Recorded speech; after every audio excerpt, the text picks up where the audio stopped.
itutuloy natin yung paggawa ko ng mga fishing lures. Kaya nang sabi ko, ipapakita ko ng step by step kung paano magawa nito. So ito yung ating ginawang blank noon. So napahiran ko na ito ng sanding sealer. Naka-position na rin ang kanyang pinaka-rattler sa loob. Pagkatapos ko na punasan ng sanding sealer, nililiha ko pa ito ng manipis na manipis. Okay, so naliha ko na siya. Ngayon, ang gagawin ko naman ngayon ay ibubuhayin ko yung kanyang layout, yung kanyang forma. Yan yung parang may yung bago dumating sa may hasang. Ang ginagamit ko lang diyan, inuuka ko lang yan. Ito lang yan. Cutter lang, kahit na anong matalas na kuwan, para may forma natin ng kuwan ng ganito. Para mauka natin yung ganyan. Para maukaan natin. So, cutter lang ang ipang hihiwa ko rito. Okay, so ito nga pala ay fiberglass. Ang purpose nito para pagka hinatak, hindi ka agad aangat ang isda, kundi may tendency na pumailalim ng konti. Pahabang hinahatak, iilalim siya. Hindi yung pagka walang ganitong pinaka parang sagwan, aangat agad pag hinila natin. Ito ang pinaka-function nito. Pag hinila yung ating artificial lure, hindi ka agad siya basta-basta aangat. Medyo may tendency bumulusok pababa ng konti, din saka uli aangat. Ito naman, pang ibabaw lang talaga ito. Talagang sa ibabaw lang talaga siya pag hinatak-hatak natin. So itong isang to, ang design na ito, pag hinaltak, medyo lulubog ng konti. So for the meantime, ipapakita ko kung paano ko ukain ito. Cutter lang ang gagamitin natin. Tanggalin ko muna itong ating pinaka-pagsisig niya.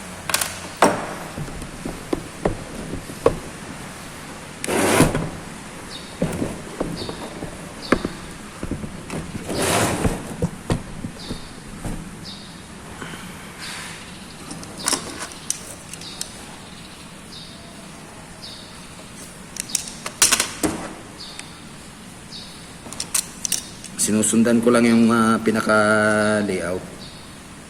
Muna straight lang muna. Straight lang.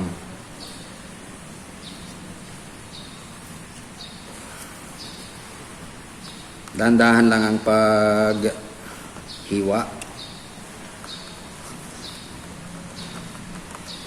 Yung mga baguhan, ingat kayo sa paggamit na itong matalas na cutter. Matalas kasi itong cutter, kaya ingat kayo sa paggamit.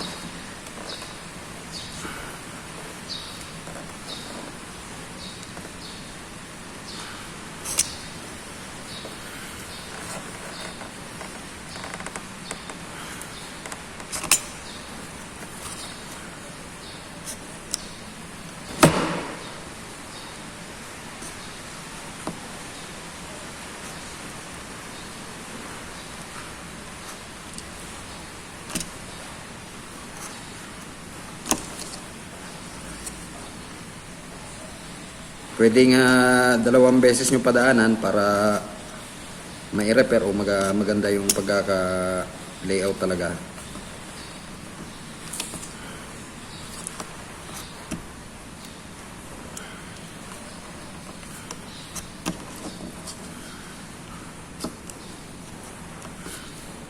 Una muna, straight lang muna ha. Naka-straight lang muna yung ating cutter.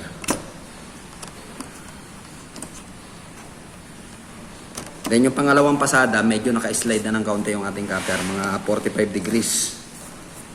I-slide lang natin yung ating cutter ng 45 degrees. Pagka-pa-slant.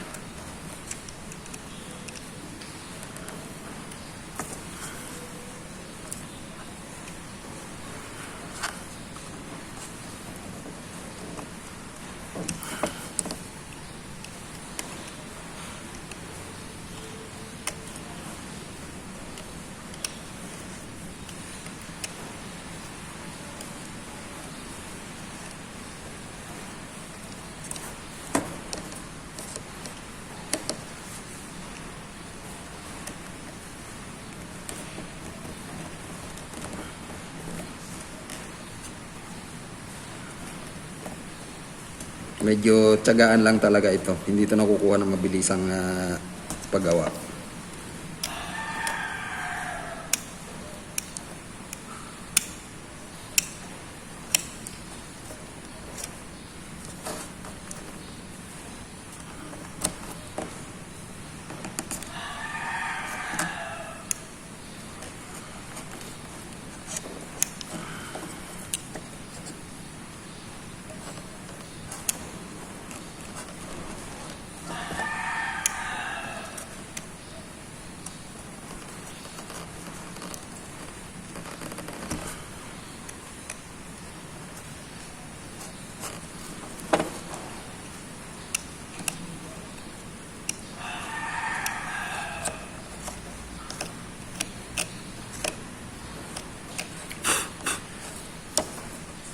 Okay, so ayan.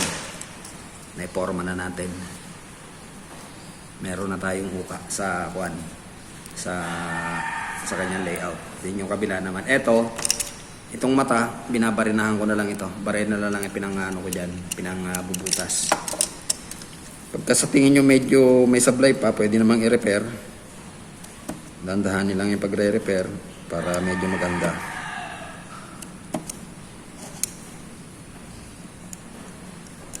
Kung kulang sa lalim, ulitin nyo lang yung paghiwa. Then makukuha nyo yung gusto nyong shape.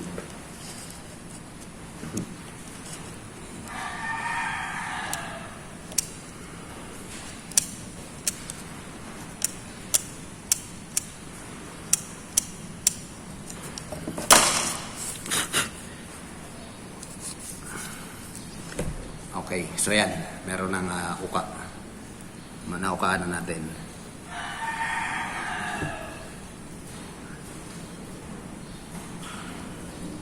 Hindi masyado makita. Ayan, may uka na siya. Yung kabila naman.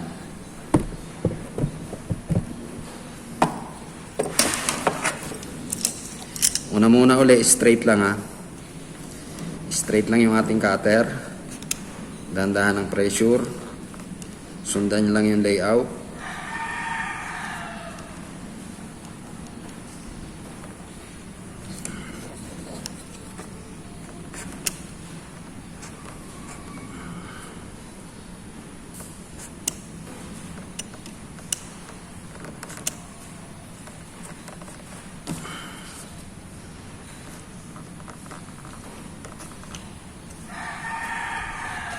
Sa una, wag niyo masyadong ididiin. Medyo alalay lang. Then pangalawang dadaanan uli natin. Ganun din ang position, naka-straight lang yung cutter natin.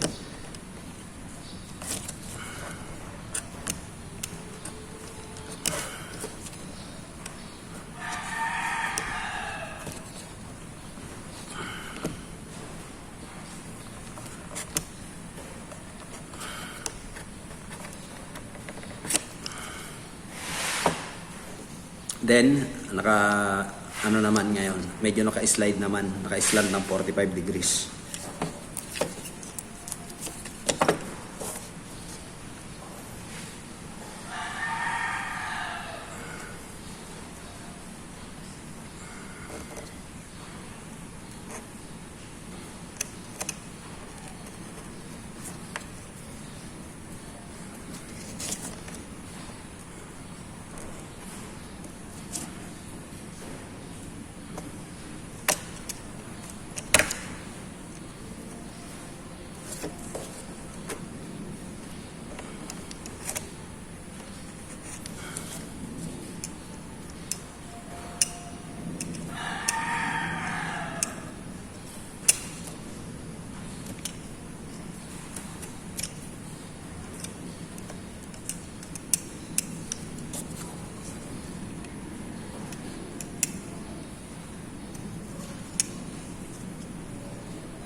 Alalay lang sa paggamit nito kasi masyado matalas yung ating cutter.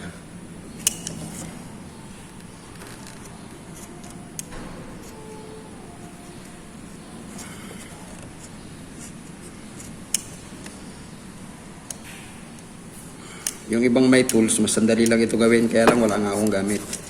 Gawa ng dito lang ako sa welding shop, kung ano lang ang available na materialis ko, yun lang ang ginagamit ko. I mean, yun lang ang pagtsatsagaan kong gamitin.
So ayan. Okay, so na i-forma na natin yung pinaka-kuha niya. Yung pinaka parang hasang.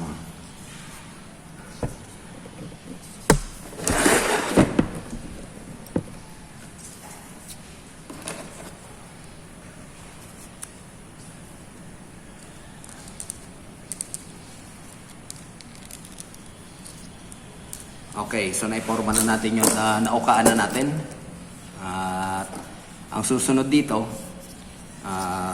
lalagyan naman natin to ngayon ng kuhan, ang barnis.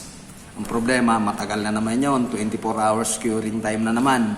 Kaya medyo matagal ang paggawa na ito. Hindi isang araw lang ito ginagawa kasi pag-apply mo ng yung sanding sealer, patutuyuin mo muna ito maigi.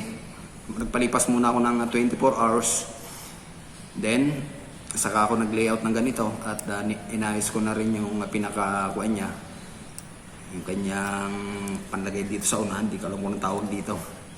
Basta ang purpose na ito, pag hinatak mo itong kuan na ito, hindi siya angat kaagad. Bubulusok ang ganyang, ang tendency bumulusok ang ating artificial lure. Okay, for the meantime, kung medyo magaspang pa yung lugar na ito, pwede nyo lihain. Pwede nyo padaanin ng liha para medyo kuminis-kinis. Kung magaspang, kung sa tingin nyo magaspang. Pero sa tingin ko okay na naman to eh. Medyo makinis na naman. Para magmukha siyang ganito. Ayan. Yung pinakahasang niya. Sari-saring design ang ginagawa ko rito. Hindi pare-parehas. Kung ano lang maisipan ko. Okay, so by the way, ito nga pala yung pinaka-final lang niya na. Ano niya? Pinaka-final na setup. So ito, anti-putol. Stainless ito. Ito ikakabit dyan, mula dyan sa kanya. Tapos ano lang ito, swivel para mabilis magtanggal. Then ito yung kanyang pinaka-pamain. So ganito ang pinaka-final niyan. Okay, for the meantime, gaya na sabi ko, step na by step kong ituturo sa inyo paano mag-assemble nito. Okay, so for the meantime, pwede na tayo ngayon mag-apply ng barnis para gumanda. Kaya lang, mag-aantay na naman ulit tayo ng 24 hours. Then saka ko na lang ulit itutuloy ang video na to pagka natuyo ko na yung hindi ko na ipapakita pag-apply ng barnis. Madali lang naman yun, papahid lang naman yun, tapos papatuyo ng 24 hours. Then ang ipapakita ko na lang yung susunod, yung pagpipinta na ito, paano ko napapalabas na ganito yung mga kulay na ito. Wala itong mga foil, hindi tulad ng mga nauna kong ginawa, may mga foil yun. Ito wala, talagang totally lang siya, kahoy lang talaga siya. Wala siyang hindi ko nilagyan ng foil, talagang kahoy lang ito. So ipapakita ko kung paano ko to ginagawa. Okay, for the meantime, magbabarnis muna ako. Hindi ko na masyado ipapakita yun. Then after 24 hours, babalik ulit ako. Then saka yung finishing, yung yung pagpipintura naman. Kasi napakarami kong ang ginagawang ganito para sabay-sabay na yung pagpipintura.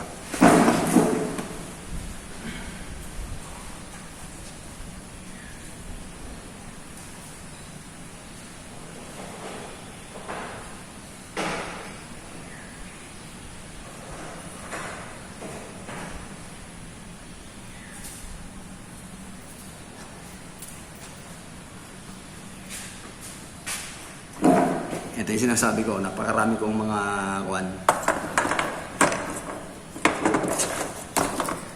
napakarami kong gagawin para pag nagpintura, sabay-sabay na lang. Sari-sari din ang laki nito.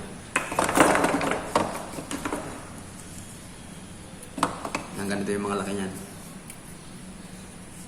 Sari-sari ang laki ng mga ito.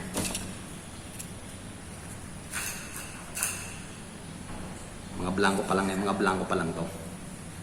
Kaya pag nagpintura ko, sabay-sabay ko nang pipinturahan tong mga ito.